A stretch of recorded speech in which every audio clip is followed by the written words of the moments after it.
துளசி, ரோஜா சொன்னதுல எந்த தப்பு இல்லம்மா. இத பாருமா, அவ உனக்காக சொல்லல, பொதுவாதான் சொல்லிருக்கா. யசோதா, இனிமே உங்களால அர்ஜுன் ரோஜாவுக்கு எந்த பிரச்சனையும் வந்துடக்கூடாது. எதையாவது செஞ்சு என்ன அசிங்கப்படுத்தாதீங்க. ஹலோ, ஒழுங்கா இருக்கிறதா இருந்தா இருங்க, இல்ல பொண்டாட்டி பிள்ளைங்களை கூட்டிட்டு இந்த வீட்டை விட்டு வெளியே போயிடுங்க. ரோஜாவை நாங்க பார்த்து மருமகளா கூட்டிட்டு வரல. ஆனா நாங்களா பார்த்து கூட்டிட்டு வந்திருந்தா கூட இவ்வளவு நல்ல மருமகளா அமைஞ்சிருப்பாளான்னு தெரியாது.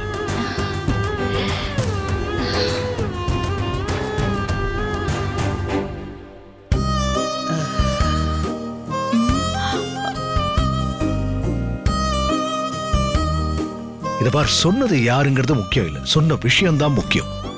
ரோஜா சொன்னது எல்லார் மனசுலயும் ஏத்துக்க வேண்டிய விஷயம்.